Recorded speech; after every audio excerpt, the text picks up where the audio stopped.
I proclaim with all the power that is in me that the Inside Out podcast is the only true and living podcast on the face of the whole earth, with which I, Bruce Reginald McConkie, am well pleased, speaking under the podcast collectively as well as individually.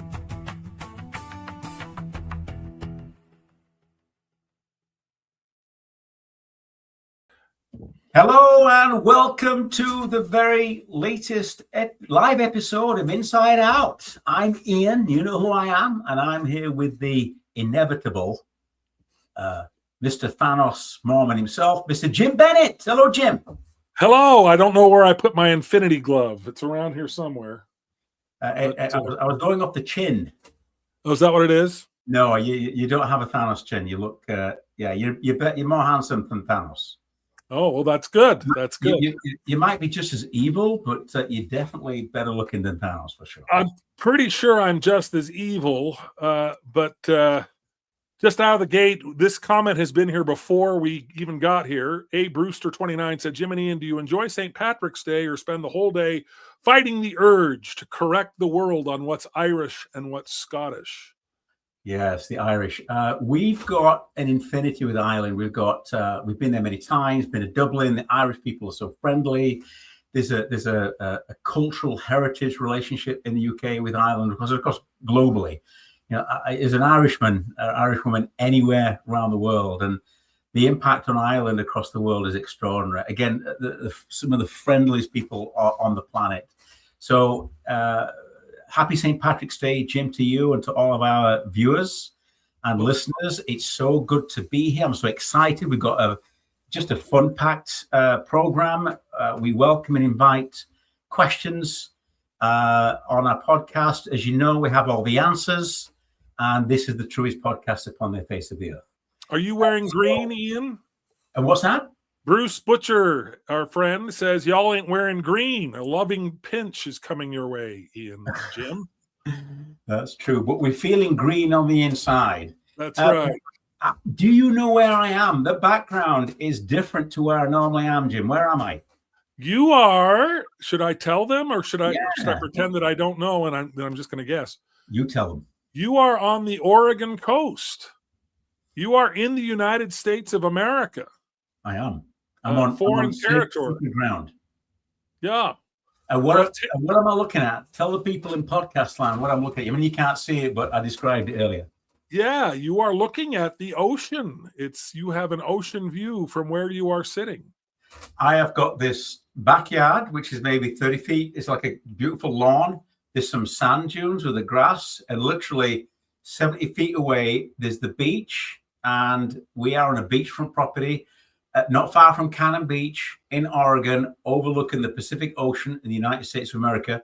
We've been here many times before. It's a place of peace and tranquility.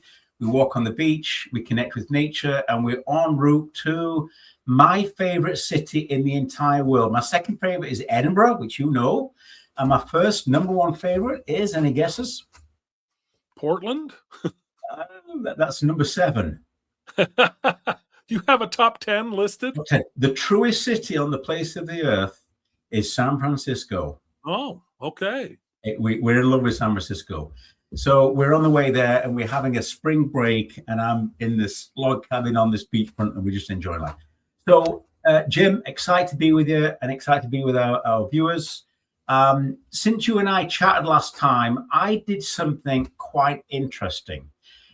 You and I are always thinking about what we can do to add value to Inside Out, where we can improve. You know, we get fantastic feedback from our viewers and listeners. We really cherish that. We value it, and we hopefully listen to it and learn from it, you know, including all the experiences. So I did a little bit of research, and I put into an AI tool that I use, searching or seeking constructive criticism about Inside Out. And very quickly, AI gave a response.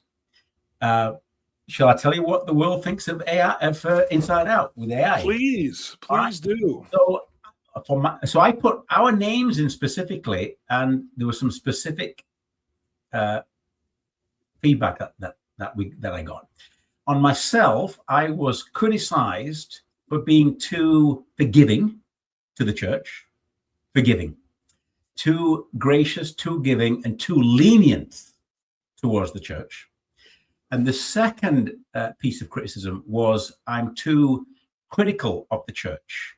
And one comment described me as an angry Mormon podcaster. So this just kind of went and found comments that people have made. Found comments, kind of did some search, gave some balanced view, etc. Other comments were that I'm need to improve technically, which is great. I thought that was fun. I'm not a professional podcaster. I like going with the flow, just the natural flow of it. But that was a criticism on me, and I thought that was fine. I mean, my view on the church spans from one extreme to the other, and I'm kind of somewhere in the middle. There are times that I'm scathing about the church, as you know, and I've not held back on this podcast. I really don't think I have. And I criticize the church when I think it's right to do so. I believe the church, like any organization, should be held accountable. On the other end of the spectrum, I acknowledge and welcome the good that the church does. I know beyond any doubt that the church does extraordinary amount of good. And that good is mostly, perhaps almost entirely through the membership, because the members mostly are pretty awesome people, speaking collectively and not individually, right? Yes. And then, would you like to hear some feedback about yourself? I would love to. Looking forward to this.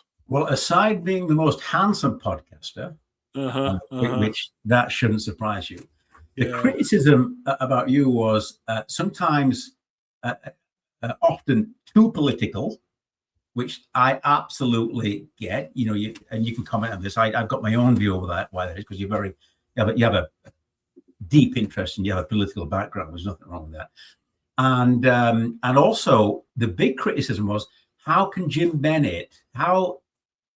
is Jim Bennett not removed or excommunicated? How can he stay active in the church when his criticisms can be quite strong and quite scathing of the church?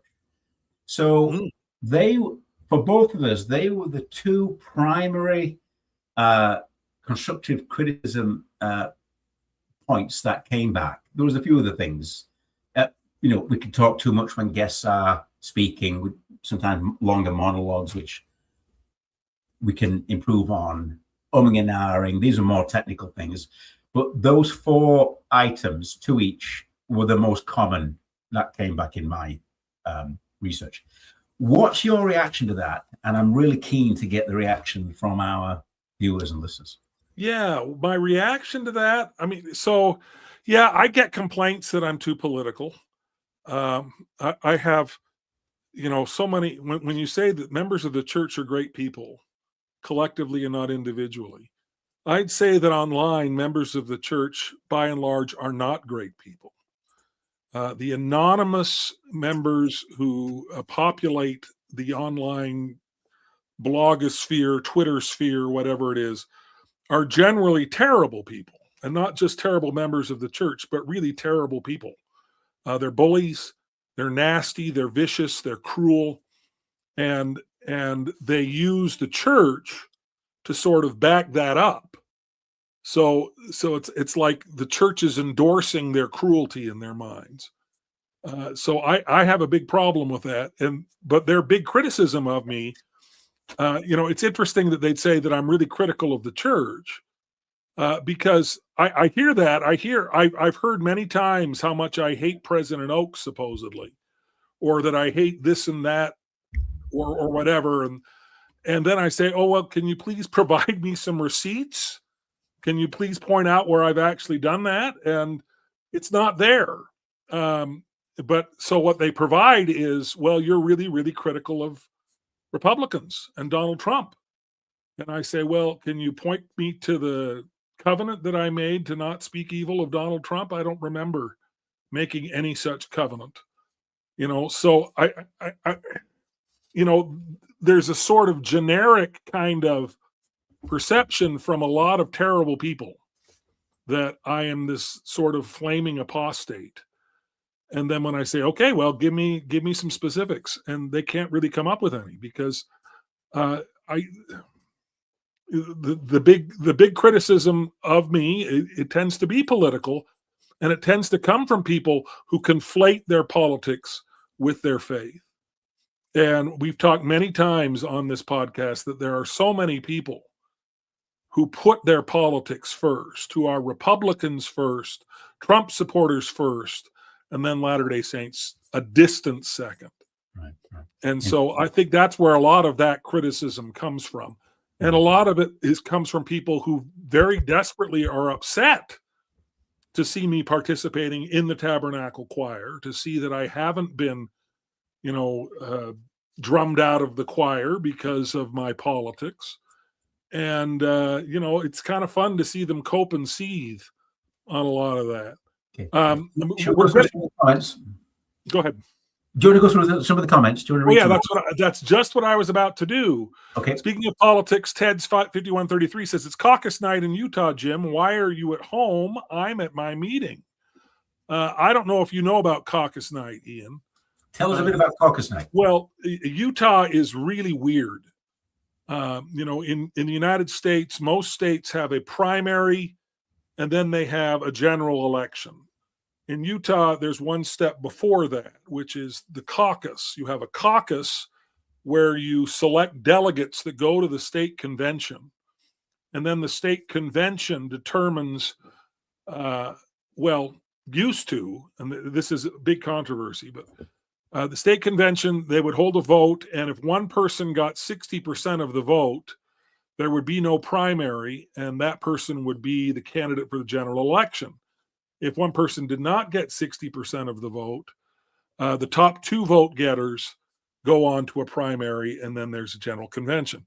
Well, in 2010, there was a candidate by the name of Bob Bennett who was defeated in the convention. And he was defeated in the convention at a time when he had a 70% approval rating among the state of Utah and among Republicans. But these conventions attract the most hardcore extremist sorts of people. And so my father's defeat created another route to get on the primary ballot. You can collect signatures and bypass the convention. And that infuriates these sort of hardcore folks because they want to be able to have that power reserved for the kinds of extremists that have done that. But the result of that has been that we've gotten much more moderate candidates that have been able to go to a general election. But the church in Utah has always sort of issued a statement saying, please go to your caucus nights. I don't know if they do that anymore. I wouldn't know, because this is the year where I don't get to go to my own sacrament meeting because of music and the spoken word. I'm downtown when my ward has sacrament meeting. I go to a different ward just to take the sacrament and leave. But it's so I haven't heard that announcement. I don't know if they still do that. But the other reason I'm not at a caucus, though, is that caucuses are partisan, and they have a Democratic caucus and they have a Republican caucus. And they used to have a United Utah Party caucus, which I would go to because I was one of the co-founders of that party. That party has since been absorbed into the Forward Party, which I am now nominally a member of, but I don't really participate much. But so I don't even know where my caucus is. So that's the long, messy answer to that.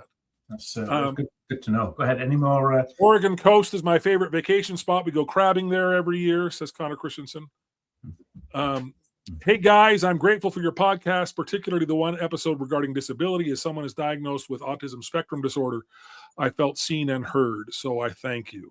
Thanks, Glade Raid. Appreciate that. Not sure if it's a good time, but if Ian wants to say some words about spirits and historic Scotland places, I'd love to hear more about that. Oh, boy. For some strange reason, in the 2 years in Scotland, I found myself accidentally, not deliberately, in places and certain times in places, having some of the most strangest experience. One podcast, just to kind of tease Bruce there, I'd love to do, is a very strange, bizarre, and somewhat supernatural experience that I had in the former home of Aleister Crowley in the 80s, just south of Inverness. There is there's something more terrifying, believe it or not, than the Loch Ness Monster, which you've seen 3 times, by the way. Oh, yeah, of course. You've seen 3 times. I think they were in the fog at the time, but it was very foggy. But the Loch Ness Monster has its reputation for terror and striking fear. But there is something on the shores of Loch Ness even more frightening that is actually real, in my view. And I had the most unusual, strange experience, which I'm happy to go into in great detail, which involved a witch, an exorcism in the former home of Aleister Crowley, who at the time, the property was owned by Led Zeppelin's Jimmy Page. And we had an encounter with the property steward, the person looking after the property. Wow. And so I'll wait if we're interested, if people are interested in that. And if you're interested, Jim, I'm happy to spend, sometimes on the podcast, when we're looking at things to talk about, we kind of mix it up a little, make it, try to make it interesting, make it interesting and fun for people. We can do some short story experiences, and probably that experience is one that we can save for that time. So it was very profound, and I had quite a few of those experiences. Too many, I think. Don't know why, but just being in certain places at certain times, meeting certain people, having certain experiences, and seeing things that would definitely. I'm a scientist and engineer, so I can see it to an extent from that perspective. But there is certain unexplainable situations and experiences that science and engineering cannot explain, which I could get into some more detail. So, yeah, we met quite a few witches. We had an experience with a number of Freemasons, which you met them all the time in Scotland, I'm sure. And then Can you tie a bow, Ian? What's that? Can you tie a bow? Can I tie a bow? I think so. No, that's not the right countersign. What? You don't remember this? No. You're the one who taught me this. You taught me this in Scotland. I've forgotten. Tommy. I'm getting old. My memory. You shake a Mason's hand and say, "Can you tie a bow?" I did not. Did I? I can't remember. Did I say? And the response is, "As well as you can." I'd forgotten about that. So you create the word Boaz. Right. Because Boaz is apparently a Masonic character or part of the Your memory is extraordinary.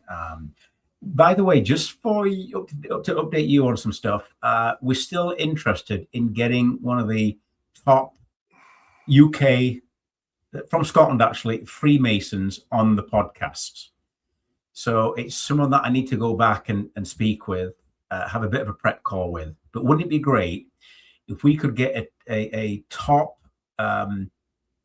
high priest Freemason from Scotland on the podcast? I think it'd be fascinating. So, Bruce, I'm not sure if that gives you a little bit of a taste, a bit of a appetizer, if you like.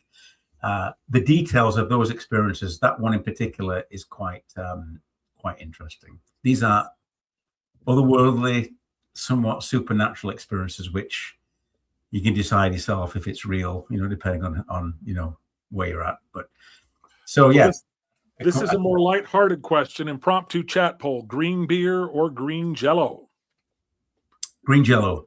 Green Jello. I'm not a beer guy. I'm not a beer guy. No. So, how's it going? It's been a while. Glad to have you here, SLC Vinyl.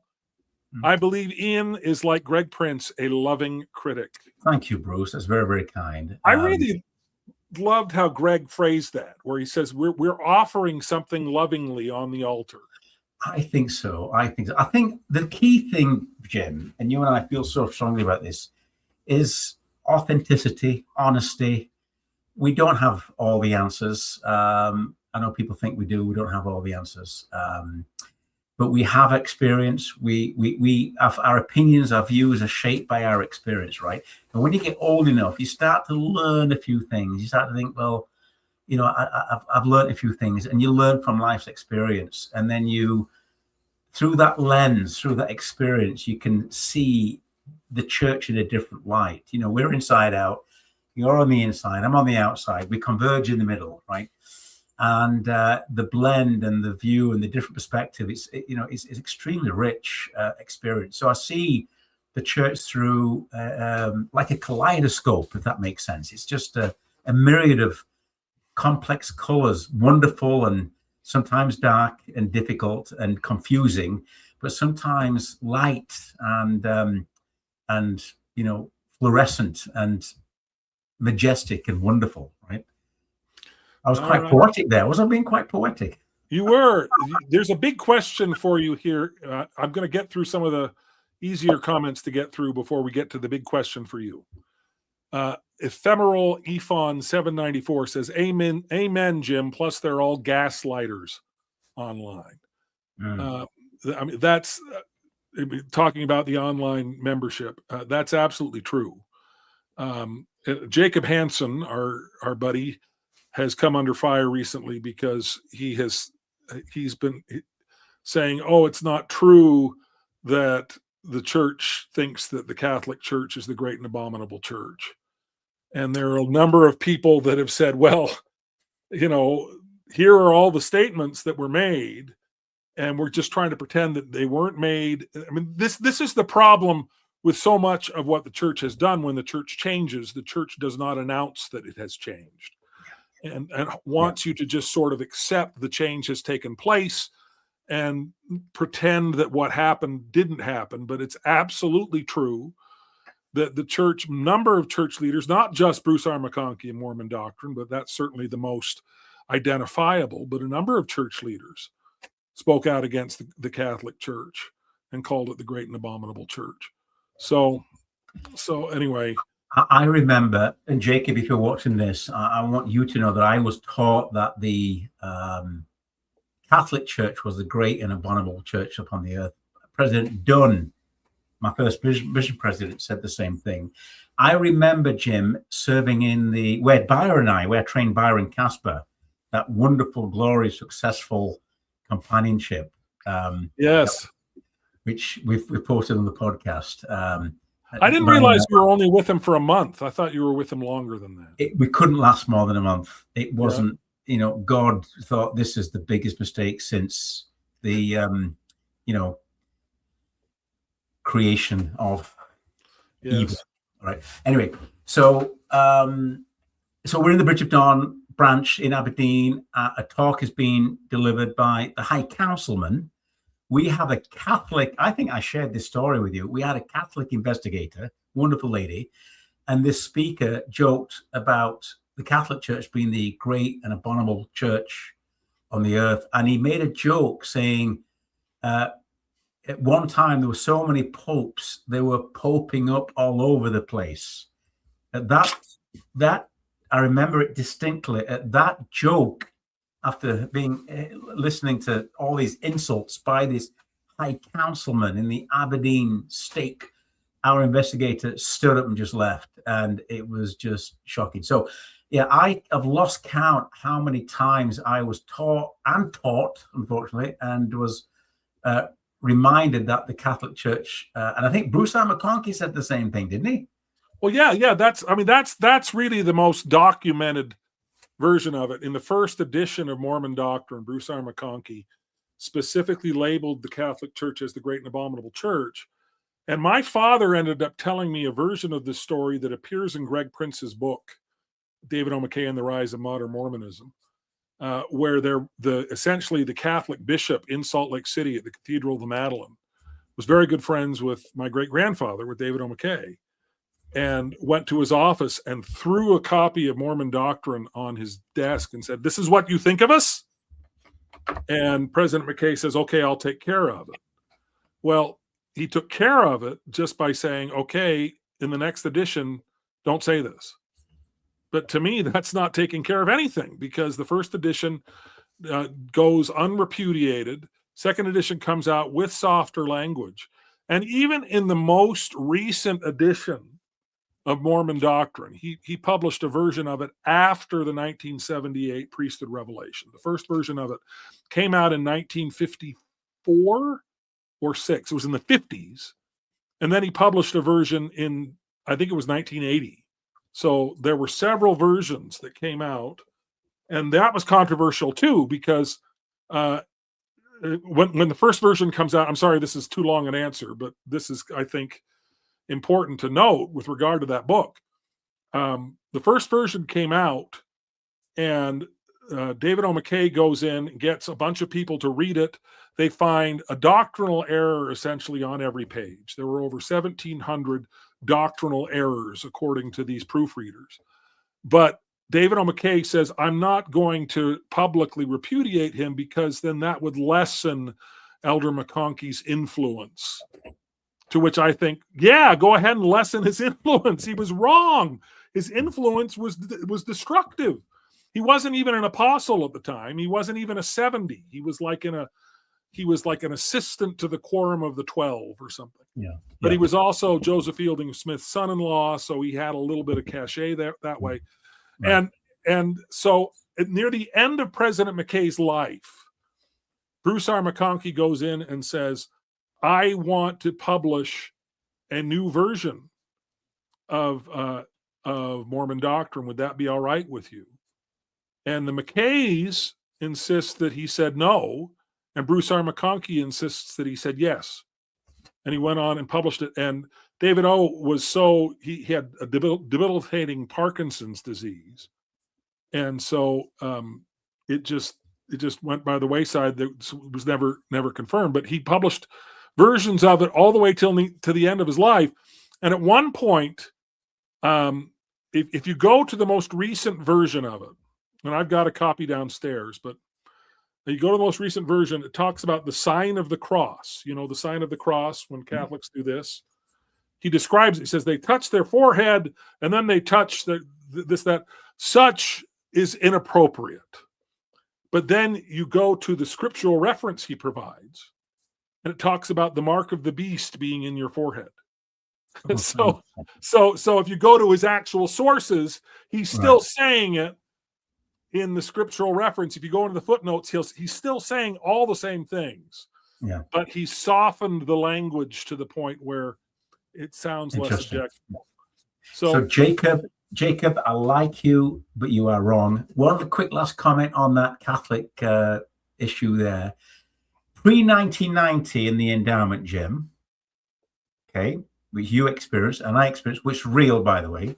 Yes. At some point, I think the church might disavow that. Do you believe in a God who sits at the top of a topless throne? Is that where you're going? Yeah. Was he not a Catholic priest?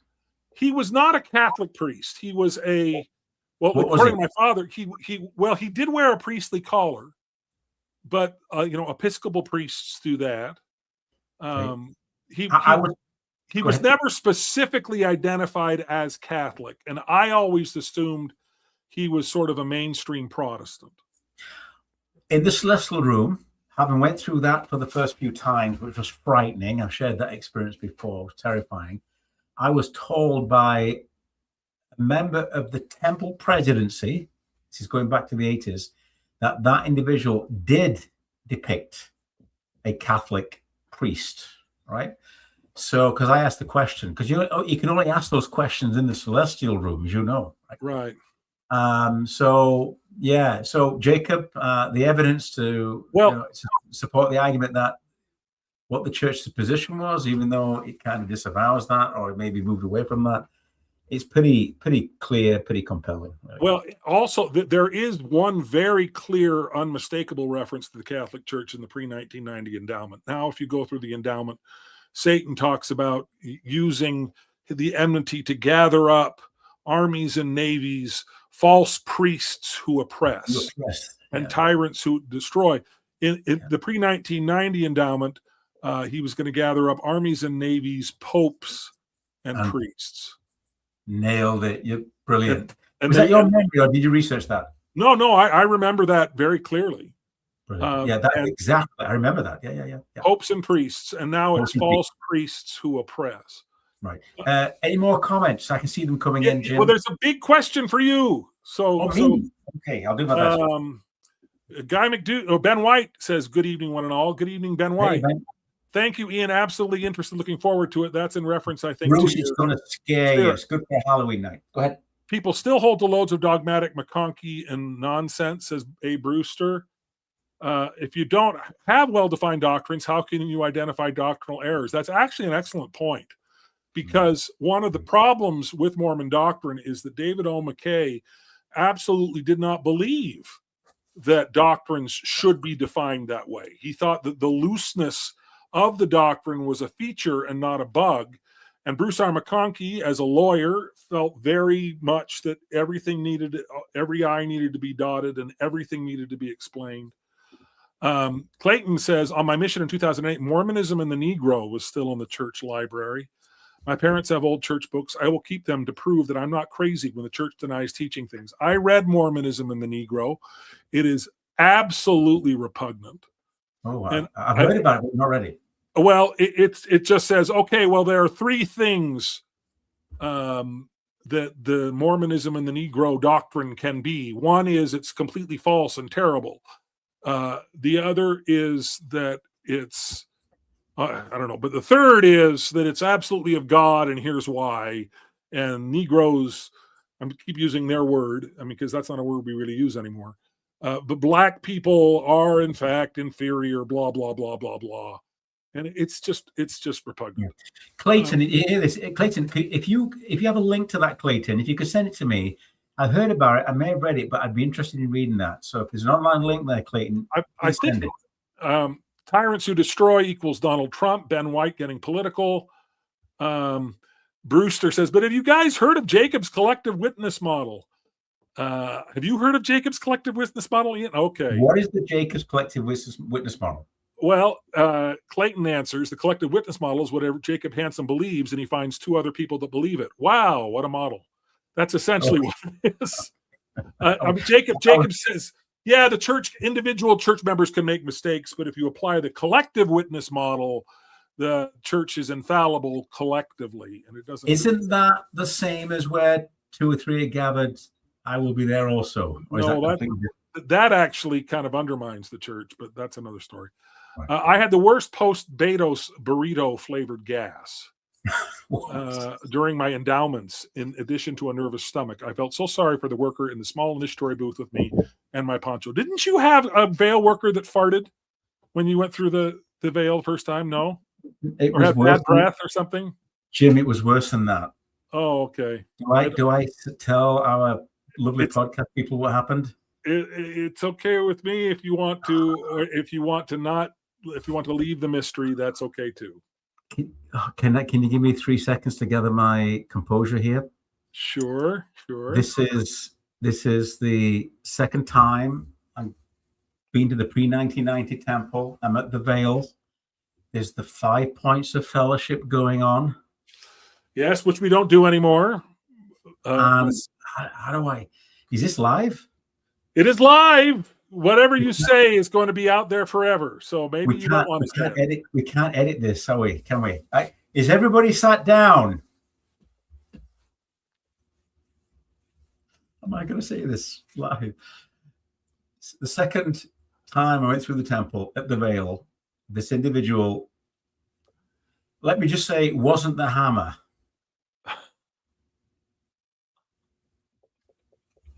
I said it. That was it. I said it. Don't blame me. You all made me say it. I didn't make you say anything. No, the inside out viewers made me say it. I felt pressured. Is that a hammer in your pocket, or are you glad to see me?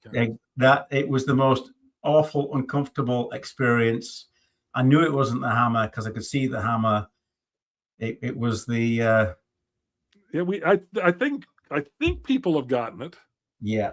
You don't know if you need to be more explicit. That's it. That's as far as I can go. That's it. Okay. Clayton pointed out that John Cornyn is in big trouble here in Texas, who very well might get beaten by Ken Paxton, but Tallarico is in the wings. Tallarico is the Democrat who is a Christian and is actually threatening to actually win a seat in Texas.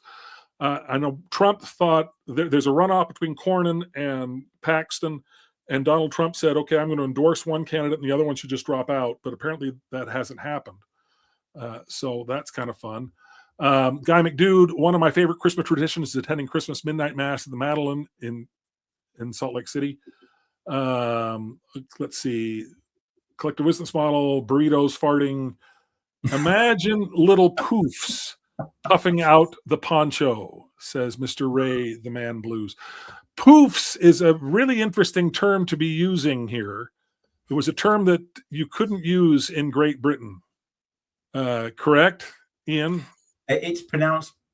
Are we talking about puffs? Yeah, Puffs. It's not. Well, I think the Southern English pronounce it poofs. I think I might be mistaken, but where I was from, it was puffs. It's a slur against homosexuals. Yes, homosexuals. That's right. Yeah. Whereas fag means cigarette. You know, people fag all the time, and I'd be like, you can't say that word. And it's like, yeah, you can. So very much agree with McKay's perspective that the ambiguity of our understanding of doctrine is a feature of mortality and not a bug. It is much easier to love others when you're encouraged to give others the benefit of the doubt and embrace our uncertainty and fallibility. Thank you, SLC Vinyl. You're absolutely right. As Guy McDude agrees, do it, Ian. He's wanting you to tell the story. LOL, ha ha ha, best description ever. It was a mallet, not a hammer. A mallet, yes. Oh, man. Yeah, these are all knock thrice what is wanted. Ooh, that hammer could talk. God bless Texas. Okay. I remember McConkey's anti-Catholic teachings, and now it appears that our embracing the Easter holidays appears he was wrong. Yeah, the church, Utah just made Good Friday a state holiday. And we now celebrate Palm Sunday and Good Friday. There's talk about doing Ash Wednesday. There's talk about Lent. The church has all of a sudden decided, hey, we're going to celebrate all of these. And if you read Mormon doctrine, Bruce R. says, those are out. Those are apostate. We do not do that. Okay, so I've gone through all the comments, but here comes Clayton's totally frank question. Okay, you ready? Oh, yeah, let's do it. Ian, I have just a totally frank question. What would it take for you to come back to the church, or is there nothing they could do to bring you back? Now, before you answer, Ian, Guy McDude said, ask me. I love that question. And Clayton also pointed out that generally people suck who are online, not just Mormons. That's two. Okay, so go ahead, Guy McDude. I'll ask you. And Guy McDude's answer was 1, institutional financial transparency. 2, refund plus interest on all my tithes that were extorted through dishonest means. 3, an honest discussion from the leaders about God, profit communication. Those are really interesting. I don't know how you would do a tithing refund, but so that's his answer. What is your answer? That's a great question, Clayton. And I like Guy McDude's responses. Transparency is a key word for me, for sure. Accountability, complete openness of everything, historical. Tell us everything. Let us make that judgment, on history. Accept that you're fallible. Accept that you made mistakes. Extend some apologies. Improve policies to remove, that are dangerous and harmful. Be more inclusive of people who are of different beliefs and different genders. I think that's really important, to be inclusive and kind and loving. Complete financial transparency. Totally. I like that. I agree with that. And openness on, this is a big thing. I think openness on everything. And if you don't know it, just say so. If it's there, show us. Treat us like adults, not like babies. Let us make that judgment. Be more active at helping individuals and communities. Be active. Take a position on things. Take a position on some of the big issues of the day, some of the geopolitics that impact everyday lives, around the world. You've got this war chest or end of the world treasury chest of hundreds of billions of dollars. Start spending it wisely, strategically, intelligently. Fine, start with members who are struggling financially to feed their families and kids who go to bed hungry, around the world. Become more truly international and use those vast financial and other resources to help your members first, help the less active first, but start building bridges across other organizations in a very meaningful way without expecting some kind of proselyting outcome, to increase members or generate interest from the members. Do it genuinely, sincerely, without any financial goals. If you do it genuinely, the success will come. So these are some of the fundamental. It's a great question, Clayton. These are some of the fundamental things I can think of that would have to change radically, dramatically before I would come back. Don't expect me to repent for something that I haven't done anything wrong. I'm not going to renounce or disavow things that I've said that I know when I've spoken the truth. Try to judge me less, be kinder, be quick to love, be quick to be kind, slow to judge, quick to forgive. There's 20 different things right there. So everything we've said on the podcast, all this openness and authenticity and complete honesty, practice what you preach. Be freaking, just be freaking honest with everything. Start there. Be honest. How about that? Sounds good. All right. So Deanne Sanchez says, you guys are a riot. Love the way you push back on all the nonsense. Thank you, Deanne. Clayton points out, sister missionaries are now wearing crosses on TikTok and Facebook. The church is absolutely trying to appear more Christian, trying to fit in. Here's the thing, though, about this. I have absolutely no problem with anybody in the church wearing a cross. I do not understand the church's aversion to the cross. I grew up with it. And we would sing hymns. I remember singing Onward Christian Soldiers with the cross of Jesus going on before. And it's like, why can we talk about the cross? We don't deny the cross, but we act as if the cross, they all say, well, it's the symbol of his death and not his resurrection, or oh, okay, fine. But I still, that still does not explain the aversion to it. It still does. And so the fact that we are sort of adopting a lot of these things, the choir, for instance, we are rehearsing. We're going to do a version of Amazing Grace, and I think we're going to do it in General Conference. I know we're rehearsing the song. I don't know if we're doing that for a broadcast or if we're doing it for conference. But Amazing Grace is going to be included in the hymn book. I remember growing up, Amazing Grace, that's a terrible hymn because it denies works and it saved a wretch like me. We don't, well, the church is now saying, no, it's a lovely hymn and it's going to be in our hymn book. And so the fact that we are embracing all these things, it bothers a lot of people. I just kind of think it's lovely. I have no problem. It's like, oh, we're celebrating Palm Sunday now? Well, great. What's wrong with that? I have absolutely no problem with it. So, yeah. I don't know. Let's see. The way I see is that God reveals absolutely beautiful truths, but giving those truths to human beings with limited understanding as well as comprehension. Yes, that's Glade. That's exactly how I see it as well. An easy place to start on financial transparency is publishing policies and having an independent audit that reports to the membership.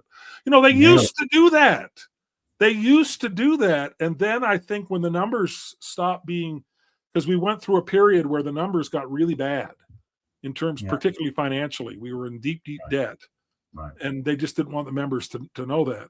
Now, Guy McDude says, open the vaults. The brethren pretend they are gatekeepers to information and history that they have no right to hide. Open the vaults, all the vaults. Here's the deal, Guy McDude. They are doing that and have done that. The Joseph Smith papers are an act of tremendous transparency, and the idea behind them is we are going to publish everything every historical document that has any reference to the prophet Joseph Smith. The problem is that if you were to take a poll of the membership of the church and ask how many people knew about the Joseph Smith Papers project, I think it would be maybe in single digits in terms of percentages. Church never talks about it. Church has never mentioned it in conference. Same with the gospel topics essays. You know, the gospel topics essays make a whole lot of concessions about some very difficult things. And we don't tell anybody they're there. They publish it. And if an Ian Wilkes wants to go and read it and have his faith shaken by the fact that everything that he taught as a missionary that was anti-Mormon is now confirmed as true in a gospel topics essay, it's there. I mean, they can do that, but you have to search for it. And so it's a really weird way of being transparent because I think they should be lauded for the fact that the church no longer can keep a lid on information. The cat is out of the bag. There is no secret document that the world has not yet discovered. I really believe that. Maybe there's a problem, Jim. You've not gone far enough. There's a problem with that. I'll explain. I repeat, you've not gone far enough.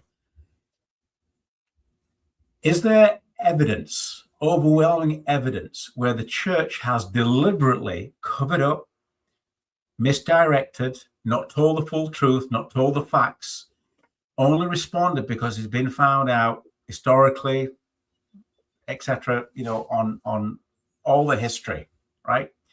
The answer is what? A resounding yes, right? Yeah.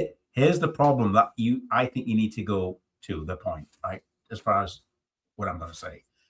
When an organization, when there is absolutely overwhelming evidence that an organization has repeatedly, frequently, actively, deliberately covered up, misdirected, not told the full truth, only at best only told half truths. And now they turn around and say, actually, we're being as transparent as we know how to be, right? You know that quote. And we're now giving full disclosure through the Joseph Paper Project and all these other things. How do we know? The organization that's covered up all this stuff is now saying that they're not covering it up. My point is, how do we know? So I understand what you're saying, that, hey, look, the church is, you know, Guy McDood is doing all these things. My fair criticism, I think, is how do we know? Because you haven't been transparent in the past. The way to do it, there's an answer. I have one answer, at least. Revelation. I'm having a revelation right now as we speak. Here it comes.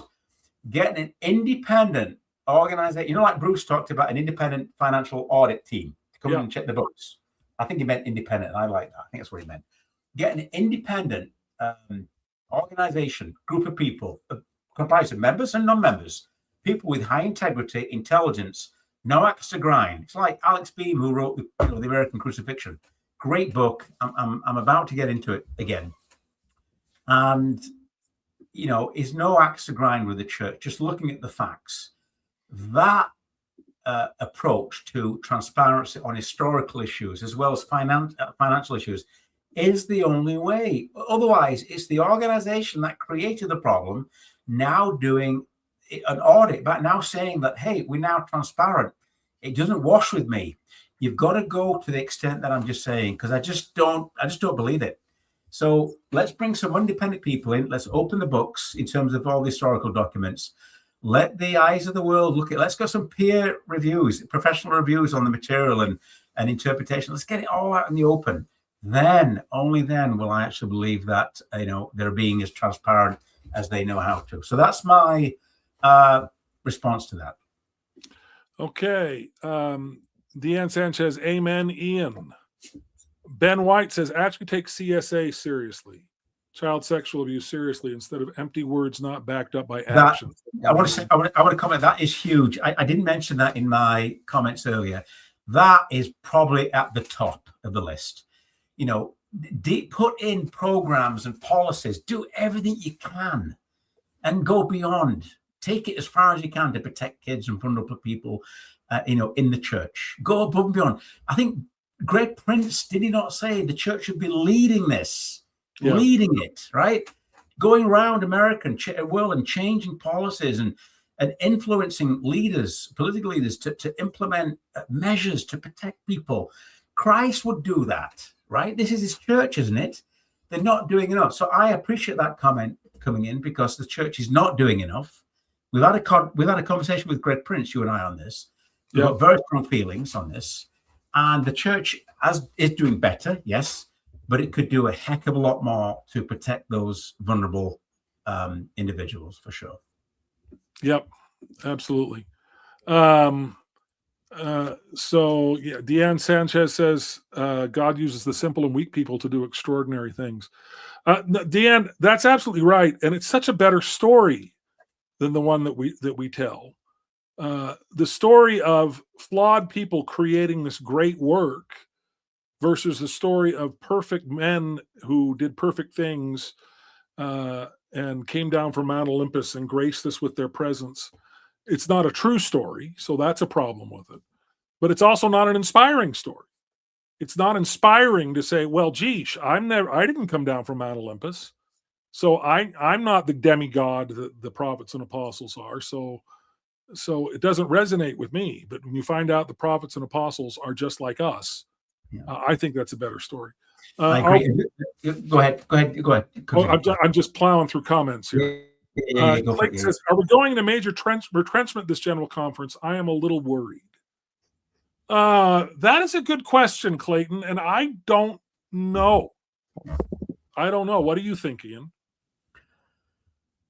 Boy, I get mixed signals from President Oaks. On the one hand, he's being humble and saying, look, we don't have all the answers. We're trying to work it out, et cetera, et cetera. And on the other hand, is doubling down on, proclamation to the world and be more traditional, et cetera. It's a great question. He hasn't done that, though. He has not really. He has not been emphasizing the family proclamation. Well, the last conference he talked about, there was a couple of talks on the proclamation, wasn't there? Right. Well, he gave a talk on the proclamation that did not reference LGBTQ people at all, and talked about how people have different kinds of families, and emphasized how he was raised by a single mother, and how, I thought it was a lovely, inspiring talk using the proclamation in a really positive and productive way that you don't hear because almost pretty much every time the proclamation is raised, it's raised as a cudgel to beat down LGBTQ people.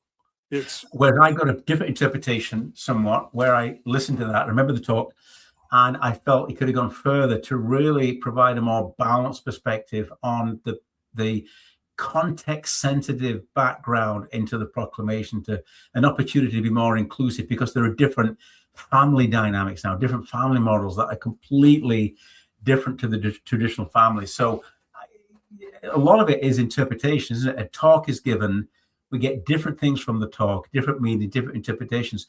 And when we don't clarify things, I think Guy McDood talked about when we got a lack of doctrinal clarity, I think Guy McDood said, I think that's where we arrive at where we always arrive, which is, our own interpretations, right? So again, there's two sides to the coin. We've got quite a few comments coming in. Yes. Okay. Guy McDood says, I have a lengthy list of known documents that exist but are kept hidden, some known to be in the vault of the first presidency to this day. Guy McDood, if it's not too much to ask, if you could send that list to insideoutfeedback@gmail.com, love to review it, love to devote an entire podcast episode to it. I don't know what those documents would be, and so I'd be fascinated to find out about that. I mean, the most famous example of that happening is the 1832 account of Joseph Smith's first vision that mentions only that he saw the Lord. It does not mention two personages. It also insists that he knew going into the grove that all churches were wrong, which seems to be a contradiction with later accounts that he did. I don't think it is. I actually think that the first vision, There are many issues about the church that trouble me, and I've said many times that the differing First Division accounts are not one of them. But we don't need to necessarily get into that. But it is true that Joseph Fielding Smith, as the church historian, physically ripped the page out of the journal and put it in his personal safe and left it there. And the Tanners, our good friend Sandra Tanner, got wind of it and were talking about it, and shamed the church into releasing it. And so if you go look at the Joseph Smith papers, I am told this. I have not personally done this, but you can apparently see where the rip took place, because the Joseph Smith papers actually provide photographs of all these documents as well as the text of the documents. So yeah, there's no question the church has done that.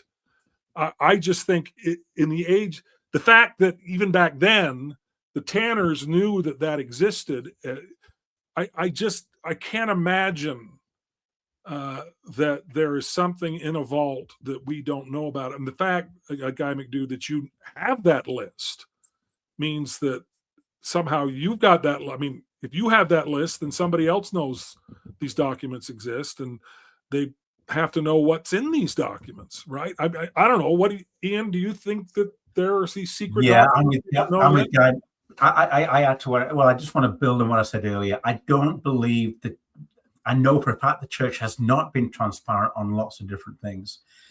I still don't believe the church has been transparent. It's been more transparent, but I still don't think we have the whole story, Jim. And I'm with Guy McDood. I believe sensibly, logically, that there are materials even now that we don't yet know about. So if Guy McDood has got these documents, I'm offering to pay $1. Just allow me to use my revelation. I've got some instruments that I can use to determine the authenticity of the documents, and I'll give you $20 for the materials, conditional on being authentic. I'm having fun, but if there is some substance behind that, we'd be very, very interested for sure. But yeah, I'm kind of in the Guy McDood camp, where I think there's still more to the story, for sure. I don't doubt that the church wants to hide it. But I just don't see, the age of the internet just makes that next to impossible, I think. But anyway, how can we encourage members to ask hard historical or questions without fear that their testimonies will explode, says Saints and Sources? Great question. Yeah, great. That's the answer is we can't. We can't. But so what? I mean, you don't have. This is the thing that drives me crazy: is we don't have a choice. What choice do we have? I mean, history is what it is. Yes. And we can't just pretend it didn't happen and think that that's sufficient.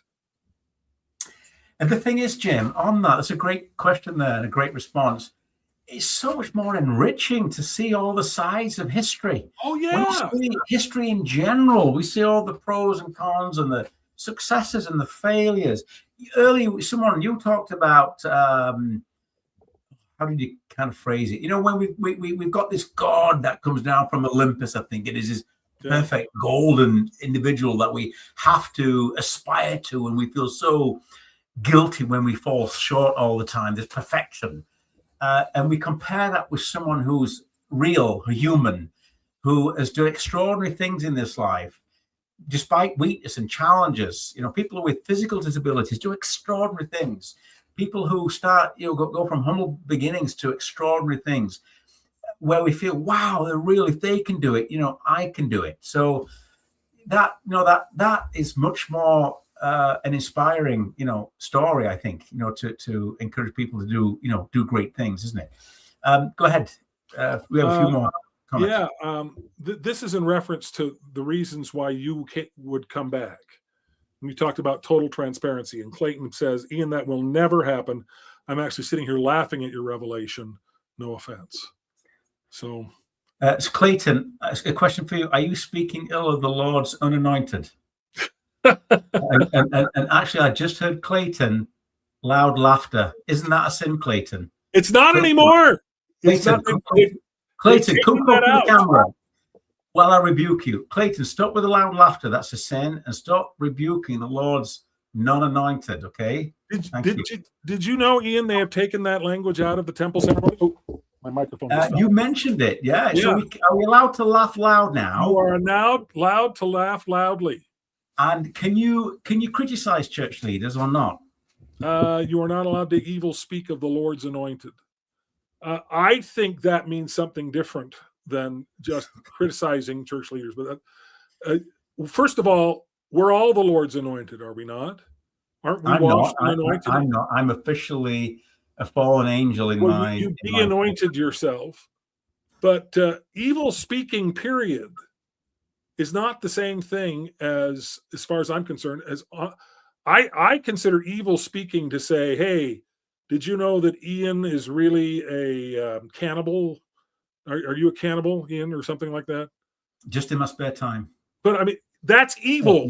If I were to start spreading false stories about you in order to try to destroy you, that would be evil speaking. That's how I interpret that. Oak said we do receive or give apologies. Right. He's against loyal opposition. And did he not say it's wrong to criticize leaders, even if it's true? Even if the criticism is true. Yeah, he did.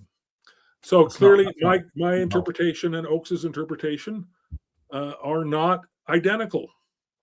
So anyway, but Deanne Sanchez says, Ian, you are spot on. So you can take that to the bank. And House of Pain, if the retrenchment doesn't flow all at once, it'll just increase over the coming decade as Clark Gilbert climbs the ladder. Was hoping for Kevin G. Brown. He's the 70 from Jamaica. But instead we got the opposite. Yeah, we talked about Clark Gilbert. Here's the thing about Clark Gilbert. I mean, as enough time dust has settled, Clark Gilbert, in my estimation, was very clearly President Oaks trying to make sure that his sort of hard line would endure beyond his passing. I mean, I think Clark Gilbert was President Oaks feeling his own mortality creeping up on him. Mm-hmm. And at the same time, he is the most junior member of the Quorum of the 12. Incidentally, this is interesting, Ian. The new church commissioner of education who's replaced Clark Gilbert, I can't remember what his first name is. His last name is Rasband. He's the first cousin once removed of Elder Rasband in the 12. He is married to the former Mary Williams, who was one of my sister's best friends growing up. The Williams family was in our ward growing up. John Williams is still my online buddy, and he has left the church. But by all accounts, this guy is going to be, I think, a step up in terms of what's happening at BYU as the new church commissioner of education. But the thing is, Elder Gilbert is low on the totem pole, and if the reforms that people are hoping for don't happen before Elder Gilbert climbs the ladder, so to speak, then whether or not Elder Gilbert is a hardliner doesn't make any difference, because the church will already be so entrenched that the fact that he's just reinforcing that, it won't make any difference. And by the same token, if there are reforms, people are pinning their hopes on Uchtdorf. And if Uchtdorf is able to deal with a lot of these problems, then it won't matter what a hardliner he is, because, you look at Bruce R. McConkie, you look at a number of other people who were considered hardliners before the priesthood revelation. And then once the priesthood revelation was announced, they all got on board. So if we see some revelation, or we see some changes in policy that lead to greater inclusion, and the kinds of people that we think are against greater inclusion, the one thing that the Quorum of the 12 absolutely insists on is a veneer of unanimity. They insist on looking like they always agree. And we know that's not true. We know that behind the scenes, they are anything but unanimous on many, many, many issues. But one of the reasons why I think conference is often so bland is that no leader is willing to stick their neck out and sort of pierce that illusion of unanimity. And so if a reformer president pushes through reforms, everybody gets on board. And so it'll be very interesting to see how Elder Gilbert would react to that. Your thoughts on that, Ian? I agree with a lot of what you said. I am hoping that the church will listen more intently to the problems and the issues. That there's some degree of humility, I think, in President Oaks. I think I've seen that. I hope I interpreted it right. I think it's so difficult to read, and I hope that the church under new leadership will make so much progress, which I think is what you're saying, that it'll be difficult, almost impossible to either undo it, or if it goes down this retrenchment that Clayton's talking about, sadly it'll become a very continue to shrink, become a shadow of itself, continue to hemorrhage youth like, going out of fashion, right? Youth that I didn't even know if want a religion, let alone be in the church. And the church will continue to be left behind. And you pinned it really well, that how can the church not deal with this, right? It's like kicking and screaming into the modern world, right? So it will either be forced to change through public opinion, media, general census, thoughts, positions of members, etc., other pressures, and change and moderate and reform and become much more inclusive, to your point, or it will shrink and become this hard, cold shell of itself over the next 20, 30 years and just attract orthodox, traditional, thinkers who think a certain way, right? So, yeah, I mean, it's a difficult one. I think if does Kevin Pearson's name mean anything to you? It does. If he was called into the apostleship, what message would that say? Give, rather. When they were considering apostles, Kevin Pearson is probably the only person that I would consider to be more of a hardliner than Clark Gilbert. Of all of the people that were, theoretically, any male member of the church can be called as an apostle. Realistically, apostles are now called from the presidency of the 70 and the presiding bishopric, period. That's where they're all called from. And so Kevin Pearson was very much in the running, and he's the guy that insists that you shouldn't pray to ask the Lord if you should go on a mission. Did you ever hear that?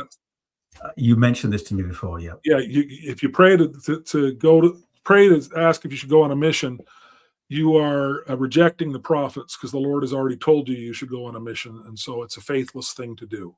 Yeah.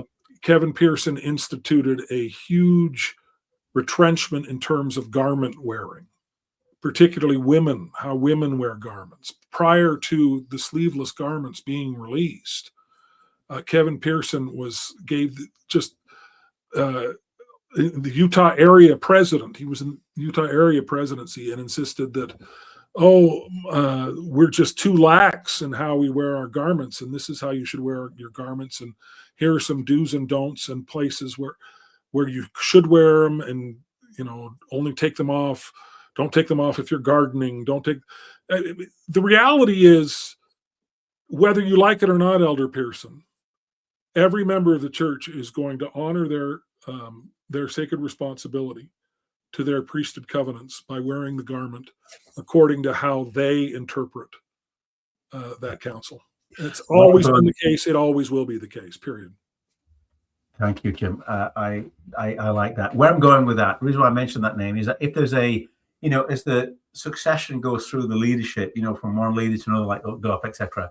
And with Uchtdorf, I think it's an opportunity for him to influence the composition of the 12 apostles and to break even more than has been done to date, break the pattern, if there is one, of calling more orthodox traditional members into the apostleship. So after Elder Clark, Gilbert Clark, calling, if we were able to call 2 or 3 more progressive individuals and individuals of color, a black apostle, for example, an Asian apostle or whatever.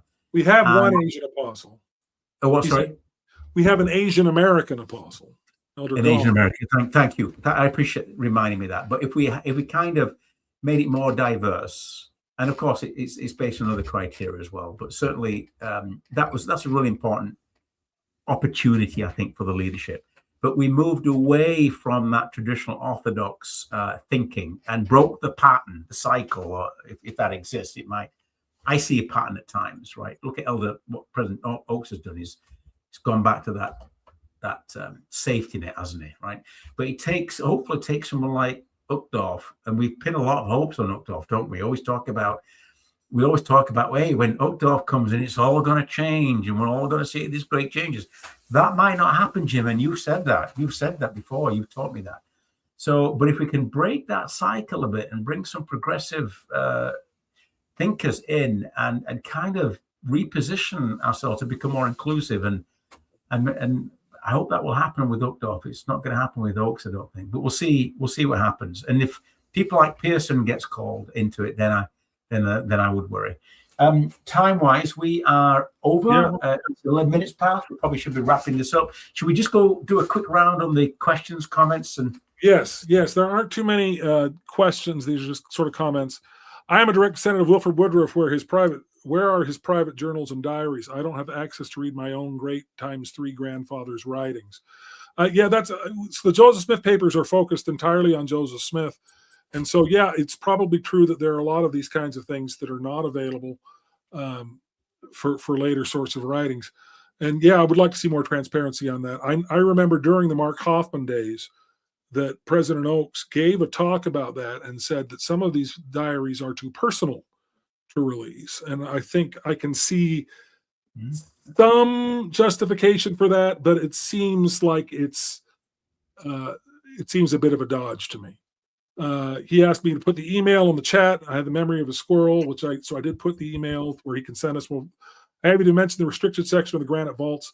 I know people who have worked up there, and they say it's nothing but old microfilm that is completely useless now. It's where we used to keep all of the records pre-internet of all the temple work that had been done, and we would take pictures and put it on microfilm, and it's all rotting in these vaults that nobody cares about.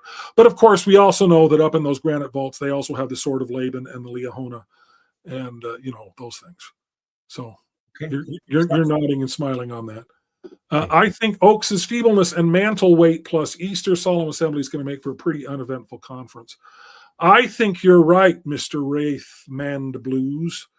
I think people will be surprised to see just how frail President Oaks is. I was surprised when I saw him in person at Elder Holland's funeral. And he's 93 years old, which is a very, very old man. And we've sort of kind of shifted our standard on that because President Nelson was in such good health for such a long time. When President Nelson was 93, he looked like a man 20 years younger. And he was vital and vibrant for the vast majority of his presidency. And it was only as he was approaching triple digits in his age that you started to see him slow down. But President Oaks is very much a 93-year-old man. President Eyring looks 103. I don't know how President Eyring is still standing at all. He doesn't stand much, but he just looks really, really frail. So I think you're right. And I think you're seeing a sort of humility in President Oaks that I think is partially inspired by that frailty, that he recognizes that he doesn't have a lot of time. Anyway, sorry, we'll plow through these. I gave the email. Anybody who wants to email us, that's an email, insideoutfeedback@gmail.com. Dan Sanchez says, amen, Jim. I'm not quite, don't remember what that was to, but I'm sure it was something brilliant I said. Testimonies based on fairy tales are not really testimonies. Testimonies can be based on what actually happened. I don't care what Boyd Packer says. Amen, Clayton. Well said, Clayton. Better late than never, eh? Welcome, apostate of mind. Well, I just bashed Packer, so yeah, you're in trouble. Loud laughter has never been evil, says my book of the gaslight. Right. Seems very controlling to ban loud laughter and evil speaking, one of the most culty things Mormonism now used to have. Evil speaking is still banned, apostate of mind, but loud laughter now has the go-ahead. Also, Oaks, questions are welcome, but opposition is not. Yeah, that's a long, messy story. We are all divine, eternal, magnificent beings. Amen. Uchtdorf, Kieran, Bennett, Wilkes, the new Fantastic Four. Look at us. That's good. I'm going to put in another plug for Patrick Kieran again, because I do know him fairly well. He was in my ward for years. He is even more delightful in person than he is from the pulpit, and he's magnificent from the pulpit. He is the real deal. I have a lot of hope in Elder Kieran. We need to remember God first, man second. Amen. Sustained. Okay, I guess that's our Fantastic Four. I miss being told how to wear my underwear. If you need help, I'm happy to provide it, Mr. Ray the Man Blues. Isn't Pearson also the guy who wants retirees to go on dozens of missions? Yeah, that sounds like him. Some sneak peek into my known hidden diaries while I search for my list examples. Smoot diaries, diaries of participants in the Mountain Meadows Massacre, early church leadership minutes. Fascinating. I remember when the church released the Council of 50 Minutes, and that was everybody thought that was going to be a huge bombshell, and it really wasn't. But Pearson is crazy. He visited my brother's mission and just brought everyone down with his focus on rules and strictness. Total fundamentalist with zero nuance. Too personal for whom? I don't know what that was in response to. And I said, yeah, the diary's been too personal. Yeah. Too personal for the families. It's a pretty flimsy excuse. And as I was saying it out loud, Guy McDude, it sounded flimsier and flimsier than it did in my head. Happy St. Patty's Day, all. Let the wind blow high, let the wind blow low. Through the streets in my kilt I go. Get Kieran on the podcast, Jim. Come on. Yeah, come on. I would love to get Kieran on the podcast. He would never do it. Jim, you know this guy. Call him. You know who I might be able to... No, I can't promise this. There are Kieran family members, I will say that I bet I could get on this podcast. Do it. I'm not going to say any names or say anything beyond that, but I really don't think that Patrick Kieran, I just don't think that any apostle, any general authority, I mean, Greg Prince has said they just will not go any place that they can't control. But I know, for instance, in the United Utah Party, I was approached by Quentin Cook's son and got to know him fairly well. And people like that would probably be willing to come on the podcast. But Patrick Kieran's different, Jim. You've described him different. He is. You've got a relationship with him. He was at your father's bedside, I think. He did he not come? No. Am I getting mixed up? You're getting that mixed up with Patrick Kieran was in the hospital when my daughter was injured. Thank you. He had just come into the ward. Sorry, your daughter. That's right. Yeah. Yeah. When my daughter had her spinal cord injury that left her paralyzed, Patrick Kieran came and visited, and he didn't know us from Adam. He had just joined the ward, and he came, and his lovely Jennifer Kieran is just as delightful. That's his wife. He has 3 daughters. He has one son that passed as I think either as an infant or very young, but he has 3 daughters, and they're ages of some of my kids. I wanted my kids to marry his daughters, but one of them is already married. So anyway, all right. Just secretly live stream your next conversation with. Yeah, that wouldn't get me in any trouble at all. One more Tabby Cat Amazing Grace sample before you go, Jim. Do I need to sing? Amazing Grace. That's not what I sound like in the choir. I think Inside Out is a very, very safe place for Kieran. So Kieran, if someone can get this message to Kieran, you don't know me, you know Jim, but come on to the podcast. We will treat you with love and respect and kindness. We'll talk about what you want to talk about. We won't trip you up. No gimmicks, no Elder other questions. you could try to trip him up. Elder Kieran is, I don't know that there has ever been a more savvy, media savvy member of the 12 than Patrick Kieran. That was his job. I don't think he even has a college degree. He just sort of went into communications, worked for companies in Saudi Arabia. I think worked for oil companies, but he was kind of their communications guy. And he is just really, really good at that. So even if we tried to trip him up, I just don't see. I would really like to see Elder Kieran sort of trotted out the way they trotted out Jeff Holland to John Sweeney, who we're still teasing here, but that's yeah. We're confident that's going to happen with John Sweeney. I'm just trying to pin him down for this call. He's agreed in writing to come on. It's just having a conversation, getting some dates. He's got this book coming out in May, so he's kind of busy on that. But anyway, I think we probably need to wrap this up, Jim. Wrap it up. 2 more comments. Aaron Terrarium, I mean Sherinian. You're not going to get Aaron Sherinian on this podcast. I'm sorry, you're just not. Particularly since he has come under so much fire. Aaron does not want to be the story. You know, he I think is very embarrassed by the fact that he became the story, because they had found all of these social media posts that showed him as an LGBTQ ally. That I don't think he would ever agree to that. Last comment: Kieran is so smooth. Ian will rejoin the church. Very good. Clayton, you have and Deanne Sanchez, bore testimony. This is the most true podcast over all the truth. That's not good enough, Deanne. It is the only true and living podcast. But no, that's just great. I'm just saying it was Aaron at your dad's bedside. No, Aaron was not at my dad's bedside. Aaron, well, kind of was. Aaron was the bishop in my father's ward when my dad died. So he came to the house, to my parents' house, the night after my father passed. That was the thing I remember. That was the connection. Yeah, I remember that. Yeah, that's the connection. Okay. All right, good game. My bad. Yeah, Deanne, you're totally forgiven. You're wonderful. You're awesome. Yeah, keep the comments coming. Yellow and keep Ian on. No, let's Ian, wrap it up.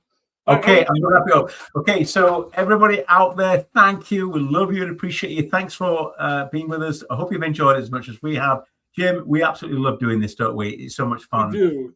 We enjoy it. It goes in all kinds of directions. If you want to criticize us, you can. If you want to do loud laughter, you can. There's pretty much not much that you can't do. Obviously, be a little bit respectful. And yes, it's true, we have all the answers. And if you don't walk up to the standards of this podcast on this day at this time, you will be in my power. I don't think that's true, but that's good. All right. Anyway, thanks, everybody. You're welcome. I love you. Thank you, everybody. Have a great night. And until this time next week, have a great rest of your week. See you. Okay.